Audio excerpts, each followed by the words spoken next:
راوی کہتے ہیں میں مدینے میں گیا، میں نے قبر نبی کو بوسہ دیا۔ قبر نبی کو بوسہ دینے کے بعد میرے دل میں خیال آیا میں اپنے چھٹے امام کو جا کے مبارک دوں۔ کہتے میں امام کے دروازے پر آیا، میں نے دستک دی، علی کی شہادت ہے، عباس کا علم میرے سر پہ، قسم کھا کے روایت پڑھتا ہوں، امام گھر سے باہر نکلے، بطول کے لال نے کالے کپڑے پہنے ہوئے تھے۔ راوی دیکھ کے کہتے ہیں مولا لوگ کیا کہیں گے، عید والے دن بھی کالے کپڑے۔ داڑھی آنسوؤں سے بھیگ گئی، رو کے فرمایا ان مسلمانوں نے ہمیں کون سی عید منانے دی؟ اللہ تیری ہائے قبول کرے، حسین کی ماں پر انہوں نے ہمیں کون سی عید منانے دی؟ عیدیں سوگوار ہو گئی آل محمد کی، جن کے صدقے میں عید تھی، ان ظالموں نے ان گھروں کو لوٹ لیا، ساروں نے مل کے زینب کو یتیم کیا۔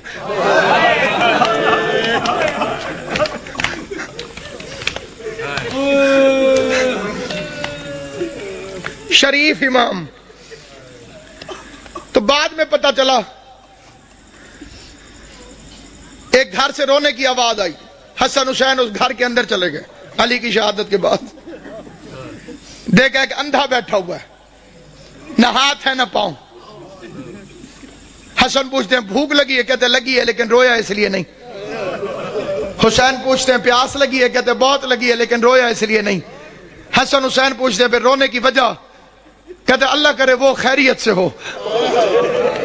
حسنین پوچھتے ہیں کون؟ کہتے ایک مزدور تھا جو روز کوفے سے میرے لیے کھانا لے کر آتا تھا، مجھے اپنے ہاتھوں سے کھانا کھلا کے چلا جاتا تھا، 19 رمضان سے وہ میرے پاس آیا نہیں۔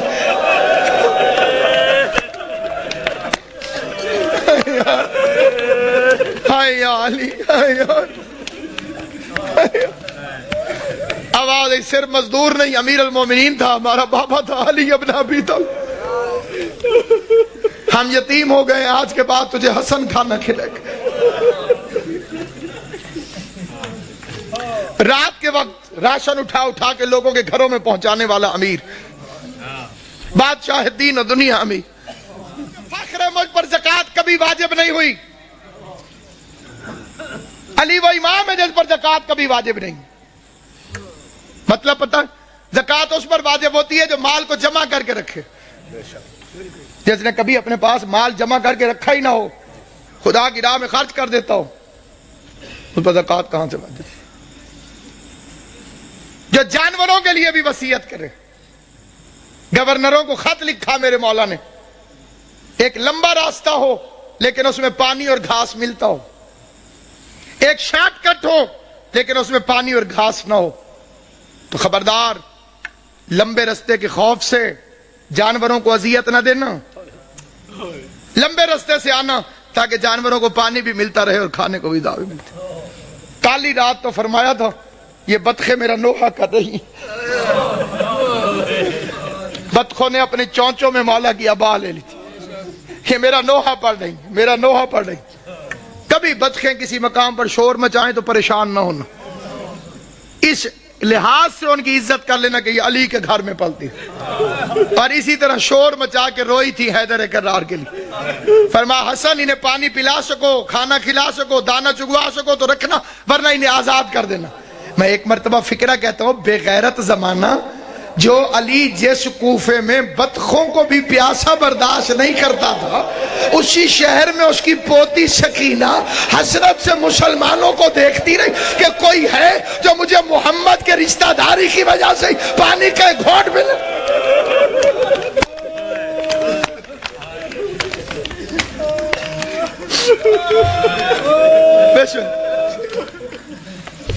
ابھی تو امیر کی بیٹی ہے علی کی بیٹی، امیر کی بیٹی تھی تو اتنے ظلم کیے، پھر اس کوفے میں آئے گی غریب کی بہن بن کر۔ سننا کہتے ہیں جاتی تو علی کی بیٹی کے پاس قرآن پڑھنے ہو، یہ روتی ہوئی واپس کیوں آتی ہو؟ کہنے لگی جب سے یہ آخری رمضان شروع ہوا ہے علی کی بیٹی کے درس کے رنگ عجیب ہو گئے ہیں، پہلے قرآن پڑھاتی ہے، درس دینے کے بعد پردے بند کروا کے علی کی بیٹی سر سے چادر اتار کے اپنے بالوں کو کھول دیتی ہے اور آواز دے کے کہتی ہے کوفے کی عورتوں مجھے اس رنگ میں بھی پہچان لو، کہیں ایسا نہ ہو کل زینب تمہاری مہمان بنے تم کو بی بی ہم نے تو تجھے برقعے میں دیکھا تھا, ہم نے تو تجھے کھلے بالوں سے کبھی دیکھا ہی نہ تھا. ایک رات آئی جس میں امیر المومنین نے پردہ کروا دیا. بڑی غربت کی لمبی داستان ہے. علی جیسا شریف باپ, زینب جیسی باحیا بیٹی بازار میں لے کے چل پڑا, میرا مولا مشکل کشا. زینب یہ کچہری ہے, یہ دارالعمارہ ہے, یہ بازار کناسہ ہے. میں نے پڑھ لیا, تم نے سن لیا. زینب کی کمر جھک گئی, رو کے آواز دی, بابا بازار کچہریاں بیٹوں کو دکھائی جاتی, میں تیری بیٹی ہوں, مجھے کیوں دکھاتا ہے؟ آواز ہے, ایک وقت آئے گا میرے بیٹے مارے جائیں گے. جزاک اللہ. میرے بیٹے مارے جائیں گے, تجھے درباروں میں آنا ہوگا. اگلا واقعہ جسے پڑھنا بڑا ضروری سمجھتا ہوں. میں نے مقتل میں اپنی آنکھوں سے پڑھا ہے. حسین کو بلایا اور داڑھی چومنی شروع کر دی. حسین عرض کرتے ہیں, بابا میری داڑھی کیوں چومتے؟ فرمایا, ایک دفعہ تیرے نانے نے میری داڑھی چومی تھی. داران امام مظلوم کہا, ایک دفعہ تیرے نانے نے میری داڑھی چومی تھی. میں نے پوچھا تھا, مولا میری داڑھی کیوں چوم دو؟ تو رسول نے فرمایا تھا, علی ایک رمضان آئے گا جس میں تیری داڑھی خون سے خضاب ہوگی, اس لیے چوم دو. میری داڑھی تو ایک میرے خون سے خضاب ہوگی, اور تیری داڑھی کبھی اکبر کے خون سے, کبھی علی اصغر کے خون, ماتم کرنا, کبھی غازی کے خون سے, کبھی قاسم کے خون سے, کبھی عباس کے خون سے. اجرکم اللہ جعلکم اللہ من الباقین. مولا میرا اور تمہارا شمار رونے اور رلانے والوں میں کرے. آخری روایت پڑھتا ہوں, لیکن جہاں جہاں تک میری آواز جائے توجہ چاہتا ہوں. یہ دوسری رات ہے, علی کے زخمی ہونے کی پہلی رات ہے, لیکن یہ جو کل رات گزر گئی ہے, سارے جانتے ہو کہ یہ روزہ ام کلثوم کے پاس, اپنی شہزادی کے پاس میرے مولا نے افطار فرمایا. ایک فکرہ میں دست بستہ کہتا ہوں صاحب دربار کو گواہ بنا کر. میں کسی کی تردید میں نہیں کہتا, کسی کی مخالفت میں نہیں کہتا, کسی کی مخالفت کی میری اوقات نہیں. میں امام حسین کا سب سے چھوٹا ذاکر ہوں, جناب زہرا کا وکیل ہوں. میں کسی کی تردید میں نہیں, پہلے میں کوئی بعد میں مخالفتیں کرتے ہیں لوگ کہ جی ہمیں کہا ہے, کسی کو نہیں کہہ رہا. صرف ایک فکرہ کہہ رہا ہوں, کوشش کیا کرو بیوی ام کلثوم کو علی کی بے اولاد بیٹی نہ کہا کرو. یہ توہین ہے اس گھر کی. اس کا نام تھا زینب صغرا اور کنیت تھی ام کلثوم.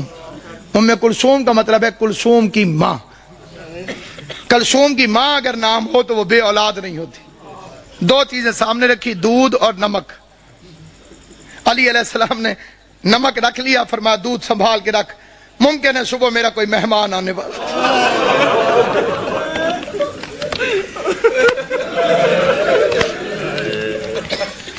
ممکن ہے صبح میرا کوئی مہمان, انہیں شربت پلانا پڑے. ہائے کر لو گے جو تمہاری اپنی مرضی ہے. میں بڑا رویا تھا جب میں نے یہ روایت پڑھی تھی. ساری اولاد کھڑی تھی علی کی. جب زخمی ہوا نا میرا مولا, ساری اولاد کھڑی تھی. ایک ایک کا چہرہ دیکھتے دیکھتے علی کی نظر عباس پہ رکی. عباس میرے قاتل کو شربت پلاؤ.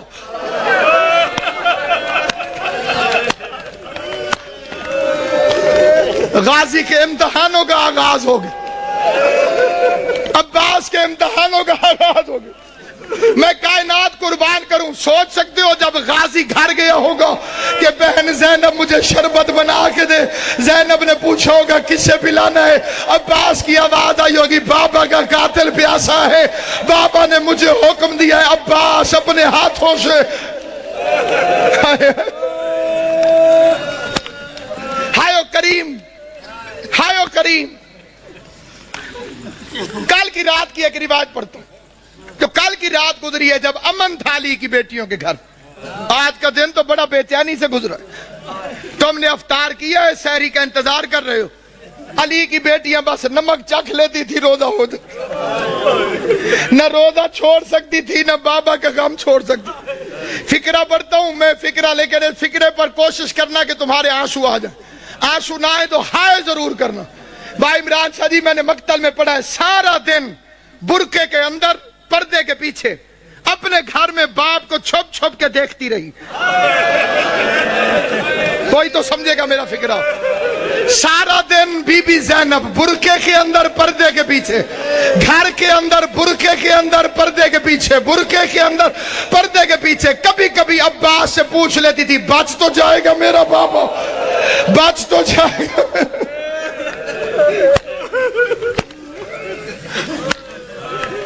آج کے دن کا واقعہ علماء پڑھتے ہیں، علی کی آنکھیں بند ہیں، کافی دیر چھپ کے دیکھتی رہی۔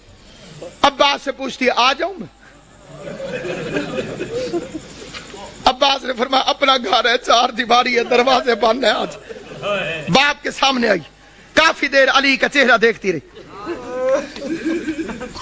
بابا میرے مولا نے آنکھیں نہیں کھولی، قسمت کی ماری قریب بیٹھ گئی، موت کی ختم ہوئی بی بی زینب۔ قسمت نہیں علی کی بیٹی، کبھی ماں کو پٹیاں باندھتی رہی ہے،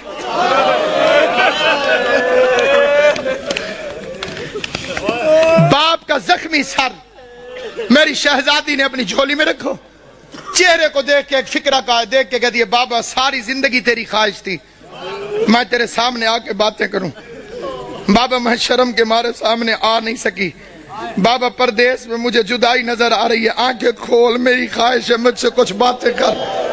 بابا آج میرا دل کرتا ہے آنکھیں کھول، آنکھیں کھول۔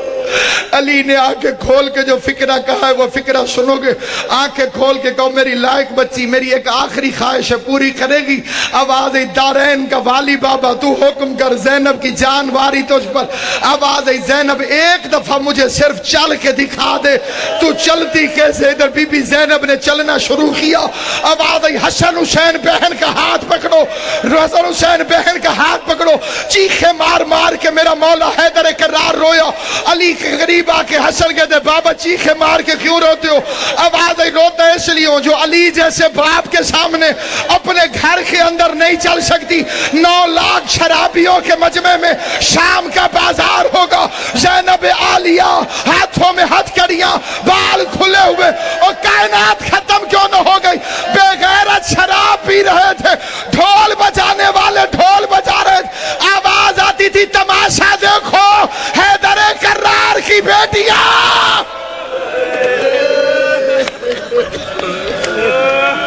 جب کہوں گا پھر زیارت آئی، حیدر کرار کی بیٹیاں، شاہ ابرار کی بیٹیاں۔ آج بابا لیتا ہے، کل سات نماز میں تھا، کل کی رات قبلہ لیلۃ القدر کا آغاز۔ مومنوں کے گھروں میں بڑی عبادت ہوتی ہے تو امیر المومنین کا گھر تھا، جنہیں لیلۃ القدر کی عبادت معلوم ہے، جو اس سے مستفید ہوتے ہیں، ان خوش نصیبوں سے میری التماس سے وہ میری حمایت کریں گے۔ علی کی بیٹیاں قرآن سر پہ رکھ کے بے کہ یا اللہ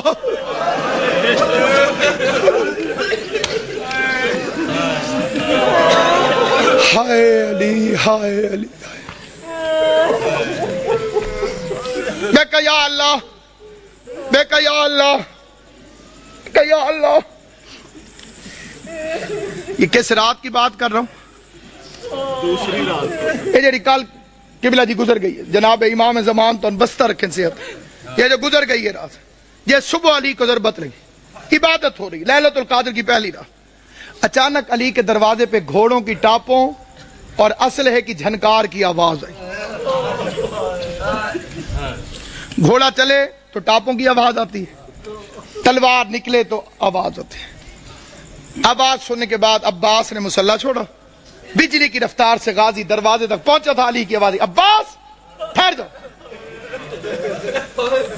میں نے یہ 2 سال پہلے فکرہ پڑھا تھا لاہور میں، ایک سید نے ایک لفظ کہا تھا، وہ یہیں لکھا گیا، وہ بیچ میں سے کھڑا ہو گیا، اس نے کہا علامہ صاحب علی بھی عباس کو روکتا رہا۔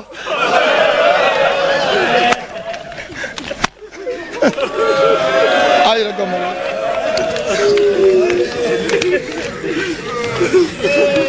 علی بھی عباس کو روک دو، غازی کو روک کر میرا مولا باہر نکلا۔ جیسے میرے مولا نے دروازہ کھولا، کیا دیکھتے ہیں؟ 4 گھوڑے سوار کھڑے،